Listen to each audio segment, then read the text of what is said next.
ലോകമറിയുന്ന കഥകളി ആചാര്യൻ നെല്ലിയോട് വാസുദേവൻ നമ്പൂതിരിക്ക് അദ്ദേഹത്തിന്റെ സ്വദേശമായ വണ്ടൂരിൽ ഉചിതമായ സ്മാരകം വേണമെന്ന ആവശ്യം സർക്കാർ പരിഗണിക്കുമെന്ന് മന്ത്രി എ.പി. അനിൽകുമാർ. കഥകളിയിലെ രൗദ്രതാമസ വേഷങ്ങൾക്ക് മിഴിവേകി അവയ്ക്ക് തനതായ വ്യക്തിത്വം നൽകുന്നതിൽ മുഖ്യ പങ്കുവഹിച്ച അദ്ദേഹത്തിന്റെ 5ാം അനുസ്മരണ സമ്മേളനം ഉദ്ഘാടനം ചെയ്ത് പ്രസംഗിക്കുകയായിരുന്നു അദ്ദേഹം. നെല്ലിയോടിന്റെ ശിഷ്യർ ഏർപ്പെടുത്തിയ ആടോപതാണ്ഡവം പുരസ്കാരമായ 25,000 രൂപയും ഫലകവും പ്രസിദ്ധ കഥകളി കലാകാരൻ ചാത്തന്നൂർ കൊച്ചുനാരായണ പിള്ളയ്ക്കും നെല്ലിയോട് അനുസ്മരണത്തിന്റെ അമരക്കാരിൽ പ്രധാനിയായി മുൻനിരയിലുണ്ടായിരുന്ന മനോജ് പുല്ലൂരിന്റെ ഓർമ്മയ്ക്കായി ഏർപ്പെടുത്തിയ മനോമുദ്ര പുരസ്കാരമായ 10,001 രൂപ പ്രസിദ്ധ യുവ കഥകളി ഗായകനായ സദനം ജ്യോതിഷ് ബാബുവിനും മന്ത്രി എ.പി. അനിൽകുമാർ സമ്മാനിച്ചു. നെല്ലിയോട് അനുസ്മരണ സമിതി രക്ഷാധികാരി കൂടിയായ മന്ത്രിയെ ചടങ്ങിൽ ആദരിച്ചു.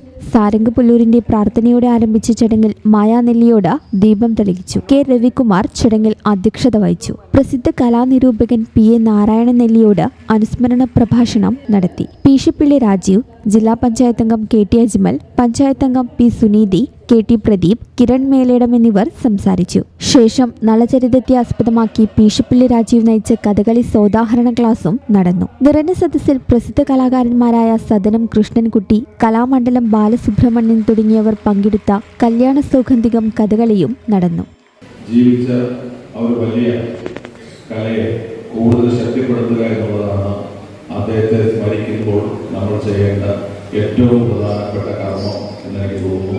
ആ കർമ്മമാണ് ഇവിടെ അനുസ്മരണ സമിതി ഒട്ടും വീഴ്ച വരുത്താതെ ഓരോ വർഷവും ചെയ്തുകൊണ്ടിരിക്കുന്നു. അതുകൊണ്ട് തന്നെ കഥകളി എന്ന കലാരൂപത്തെ കുറെ കൂടി ജനകീയമാക്കുന്നതിന്, അതിൻ്റെ സാധ്യതകളെക്കുറിച്ച് പഠിക്കുന്നതിന് ഒക്കെ കഴിയുന്ന രീതിയിലേക്ക് ഓരോ അനുസ്മരണ സമ്മേളനവും ഇവിടെ മാറിക്കൊണ്ടിരിക്കുന്നു. ഈ channel news Wandoor. KSFE Valanchery ബ്രാഞ്ചിൽ ഉടൻ ആരംഭിക്കുന്നു 100 മാസ ചിട്ടി. 25 ലക്ഷം രൂപയുടെ ചിട്ടി. വീട് പണിയാൻ, ബിസിനസ്സിന് എല്ലാത്തിനും അനുയോജ്യം. വളാഞ്ചേരി ബ്രാഞ്ചുമായി ഉടൻ ബന്ധപ്പെടുക.